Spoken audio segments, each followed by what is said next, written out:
Hey guys, good evening. Trey Wallace here from the Ultimate SEC Show on the Read Optional Network. Some technical difficulties today, so me and Chris had to go buy himself a new mic because Mike shorted out on him. So weren't able to get a midweek news update out there for everybody. So I thought I'd just come on here and give a little bit of what's going on this week. So it's Tennessee-Florida Hate Week, and if you've looked on Twitter, goodness gracious, it's everywhere. It's absolutely amazing to watch. Thank you, Twitter. Tennessee, Florida this weekend, 2:30 on CBS. College Game Day will be there. A lot of great games this weekend, though, that I'll go over just real quick for you. Key injury notes: Cam Sutton, broken bone in his ankle, so a fractured ankle. He's going to be out 6 to 8 weeks, probably the season if he's smart. Look forward to the NFL draft. And, if Tennessee makes a run, maybe he'll come back. Jalen Reeves-Maybin expected to play against Florida. I don't know what his role will be. Might be limited with his injury. We'll just have to see. Darren Kirkland still hurt. Malik Foreman, Justin Martin do return for Tennessee in the defensive backfield.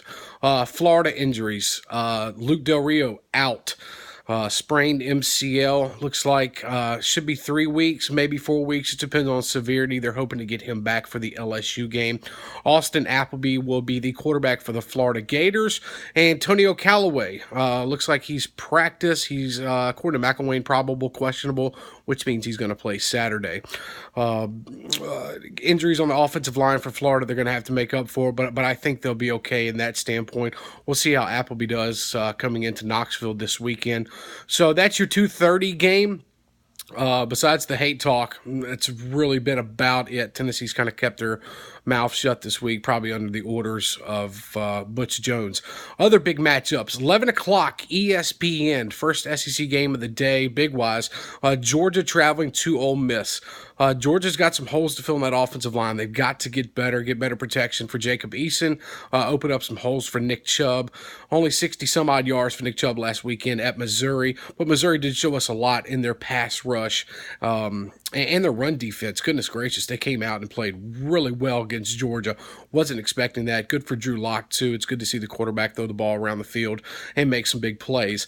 Ole Miss coming off another heartbreaking comeback loss for another team. They were up 21 in that game. Ole Miss has a lot to prove this weekend, so look for them to come out firing in an early kickoff. You always hate the early kickoffs. You never really know how the players are going to get up for them, but it should be interesting, so we'll see how that plays out. That's your 11 o'clock game. 2:30, like I said, you get Tennessee, Florida. Game day will be in Knoxville.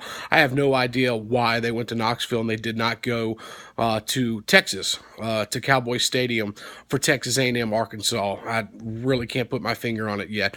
But Vanderbilt plays Western Kentucky. I think it's 3 o'clock, if I'm not mistaken, in Bowling Green. Vanderbilt is a 7.5-point underdog. This is a must-win for Derek Mason, even though I think his fate has already been sealed, that he will not return to Vanderbilt next year as the head coach.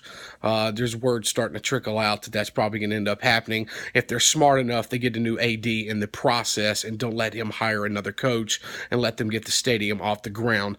Other news, big matchups. So you have LSU and Auburn playing. I think this is the battle for the coaches, whose seat is going to get hotter quicker.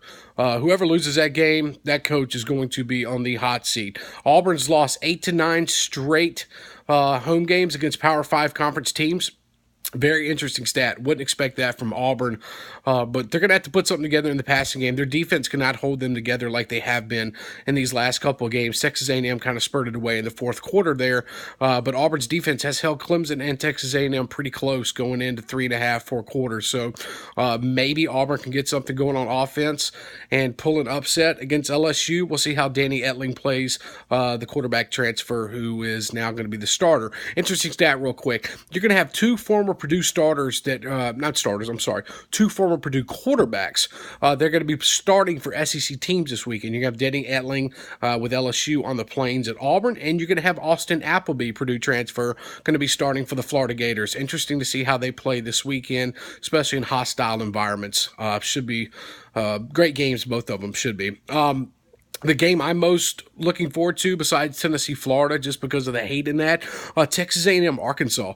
Really looking forward to see what Arkansas is going to bring to the table this game with Austin Allen at quarterback, Walker at running back. They've really made some progress with the offensive line. I look forward to watching that game.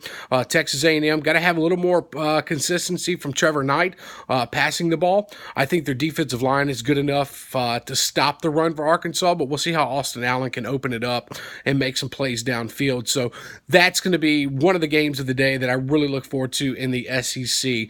Horrible timing, but at least you'll get to see the Auburn LSU game a little bit before the Texas A&M Arkansas game. Bama, I'm not worried about that. Only thing is they're not going to cover the point spread, so don't take Alabama the points. It's going to be kind of an emotional letdown game. I think they have some things to work on as well on offense. Around the SEC, otherwise, it's not really that great of a weekend besides the matchups I've already talked about. So what we'll do is we're going to have a show out tomorrow on the Ultimate SEC Show. It's going to be on the Read Optional Network. We'll put it up on iTunes. We're going to preview this weekend's games. Really look forward to it. It's going to be a lot of fun. We'll have a celebrity guest picker with us this weekend. Still working on that right now, but it's going to be exciting. Hope everybody has had a wonderful week. It's Wednesday, so we're getting to Thursday. If you're looking for an out of the SEC conference game to watch tomorrow night, should be interesting. Clemson's traveling to Georgia Tech.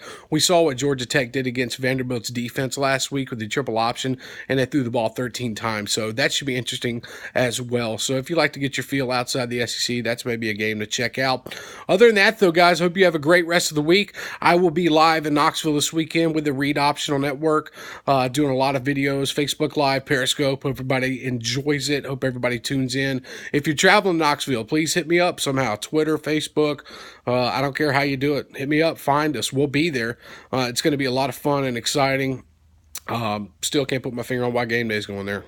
That's just something in me. So hope everybody has a good week. We'll have a new show out for you tomorrow. And y'all be well. And y'all have a great rest of the night. And be safe, whatever you do. And talk to you later. All right, guys. For Chris Lee, I'm Trey Wallace, Ultimate SEC Show, at Ultimate SEC Show on Twitter. You can find us on Facebook and at thereadoptional.com on the on website and on Facebook. Thanks, guys. Have a great week, and go SEC.